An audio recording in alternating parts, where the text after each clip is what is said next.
यानंतर मी विनंती करते सामाजिक पुरस्कार प्राप्त भास्करराव पेरे पाटील सर यांना आदर्श सरपंच पाटोदा औरंगाबाद। जगद्गुरु तुकाराम महाराज, राष्ट्रसंत गाडगे बाबा, राष्ट्रसंत तुकडोजी महाराज आणि मला माझ्या जीवनात ज्यांचं प्रत्यक्ष दर्शन झालं, मला ज्यांच्याबद्दल अत्यंत आदर आहे, असे आपल्या देशाचे माजी राष्ट्रपती कैलासवासी अब्दुल कलाम साहेब यांना वंदन करून आज या पुणे शहरामध्ये जो मराठवाडा मुक्ती संग्राम दिनाच्या निमित्तानं मराठवाडा भूषण पुरस्कार आम्हाला देण्यात आला, त्याबद्दल संयोजक समितीचे मी मनापासून आभार मानतो। ज्याला मन आहे तो मनावर घेईन, आम्हाला मनच नाही तर मनावर घ्यायचा प्रश्नच नाही, कितीही वेळ बोलत राहू आम्ही। सरपंचाला कुठं मन असतं?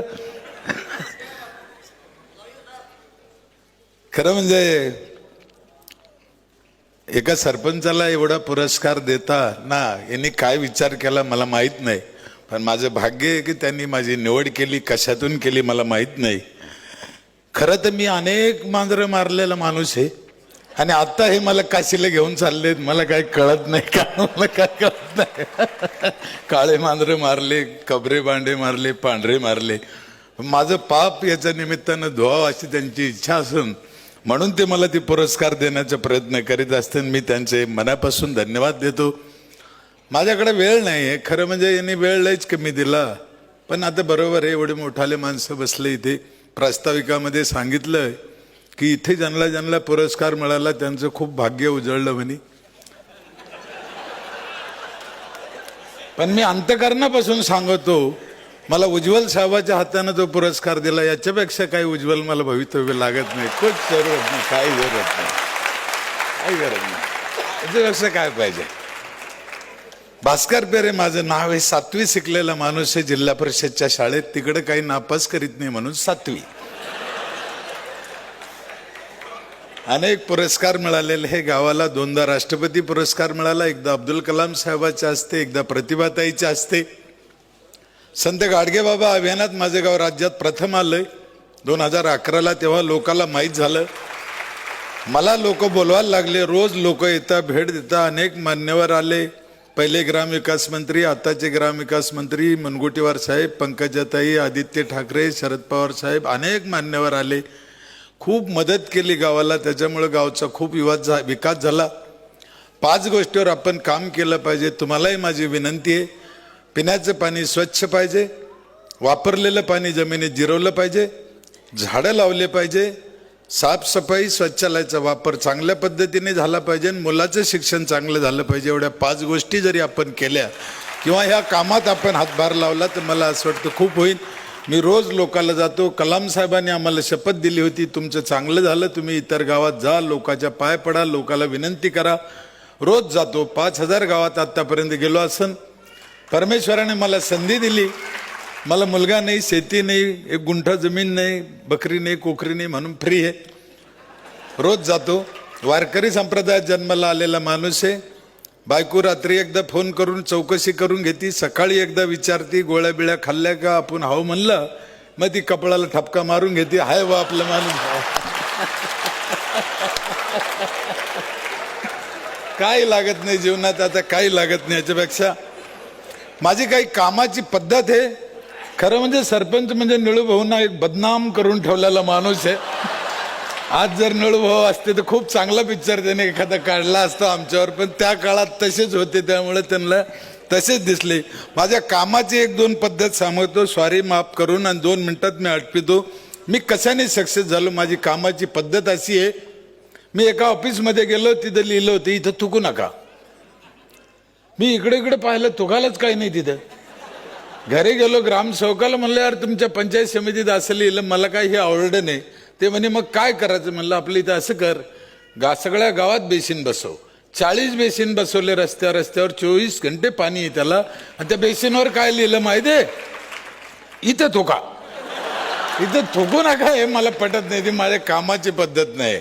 लोकांकडून काम करून कसं घ्यायचं, काय करायचं हे त्यांना सांगितलं पाहिजे, काय करू नका हे सांगायची गरज नाही। 4 प्रकारचं पाणी आहे माझ्या इथे। साधं पाणी वेगळं, आरोचं पाणी वेगळं, जायकवाडून नेलेलं पाणी वेगळं. अख्ख्या गावाला आंघोळीला गरम सौर ऊर्जेवर पहाटे 5 ते 8 अख्ख्या गावाला पाणी देते आमची ग्रामपंचायत. मराठवाड्यात एवढं दुष्काळ आहे म्हणे, पण एवढं 4 प्रकारचं पाणी आहे. सगळ्यात महत्त्वाचं म्हणजे 3,500 रुपये पर कुटुंब टॅक्स आम्ही घेतो आणि बाजारभावाने त्यांना जवळजवळ 10,000च्या सुविधा आम्ही अनेक पद्धतीने देतो. वायफाय फ्री आहे, डाळी करून देणं, पिठाची गिरणी, मसाले करून देणं, पापड शेवाय करून देणं. आता ट्रॅक्टर घेतला तो 75% त्यांना करून देणं, बटाटा चिप्स करून देणं. 3,500 10,000च्या वस्तू त्यांना देतो. म्हणून लोक 100% टॅक्स भरते.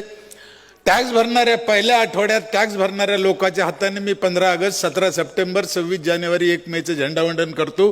5 वर्ष झाले मी झेंडावंदन करत नाही. जे लोक आधी टॅक्स भरते त्यांच्या हाताने मी झेंडावंदन करत असतो. लोक चांगले आहे, लोकांकडून करून घेतलं पाहिजे. आणि हे का करायचं? आमचं आरोग्य खराब झालं, आमचं आयुष्य कमी झालं. 100 वर्ष पहिले माणूस जगत होता, शतायुष्य मानव देह तुकाराम महाराजांनी सांगितलं.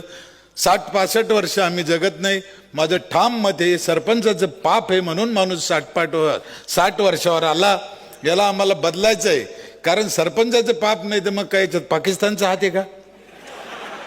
आमचं आयुष्य कशाने कमी झालं? आम्हीच केलं, आमच्या अज्ञानामुळे झालं. पण होऊ शकतं, मराठवाडा बदलू शकतो. आणि ह्या अशा कार्यक्रमाने खरं मला खूपच आनंद झाला. इथे सुरुवातीला जो शाळा सुंदर माझी शाळा कार्यक्रम झाला त्याच्यात त्यांनी सांगितलं होतं की होशील का रे मोठा आणि आपल्या मातेला लक्ष देशील का, त्या गीतात होतं. इथली जी मराठवाड्यातली जनता आहे आपल्या मातीला विसरली नाही. खरोखर मराठवाड्यातल्या लोकांची त्यांना आठवण करते. मला खूप खूप आनंद झाला की त्यांनी पुन्हा एकदा परतून पाहायचा त्यांचा जो हा विचार आहे. अनेक मराठवाड्यातले असे लोक आहे की ते मनापासून काम करते. तुम्ही बी मराठवाड्याकडे लक्ष द्या. जे काय तुमच्याच्याने होईल तन मन धनाने असे गुण गरीब अनेक लोक आहेत, त्यांच्यासाठी जे जे करता येईल ते पुण्यात स्थायिक असलेल्या पुणेकरांना माझी हात जोडून विनंती आहे की त्यांच्याकडे लक्ष द्या. पैसाच पाहिजे समाजाला अशी काही गरज नाही, विचार पाहिजे. पाठीवर थाप जरी असली तरी ते 2 पावलं जास्त चालू शकते. आणखीन तुमचा हा उपक्रम कायम असाच यशस्वी हो अशी माझी तुम्हाला हात जोडून विनंती आहे. माझ्या तुम्हाला शुभेच्छा आहे. माझी जीवनात काही अपेक्षा नाही, एकच इच्छा आहे.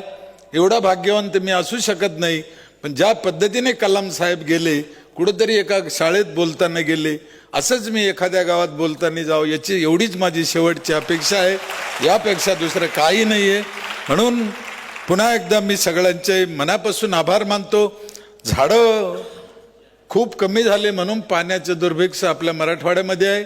माझ्या इथे मानसी झाडं आहे, रस्त्याला पोरं जांभळी सीताफळं नारळ रस्त्याला तोडून खातेत.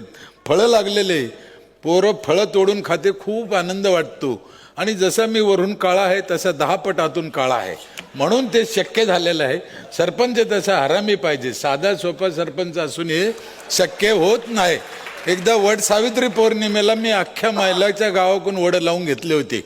70-80 रोपं लावले होते, तेवढेच मिळाले म्हणून तेवढे. लाऊडस्पीकरमध्ये दोंडी दिली रोपं आणून. उद्या वड सावित्री पौर्णिमा आहे, महिलाला विनंती आहे की वडाची पूजा करा. वडाची पूजा करणं अतिशय पुण्याचं काम आहे, पण आपले वड पूजा, दुसऱ्याचे वड पूजू नका.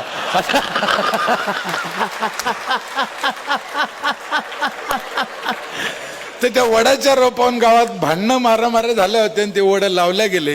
इथे महिलाला माझी विनंती आहे की वड लावा. यापेक्षा आणखीन काय बोलत नाही, वाजवीपेक्षा 2 मिनिटं जास्त घेतले. आयोजकांची माफी मागतो, इथंच थांबतो. धन्यवाद.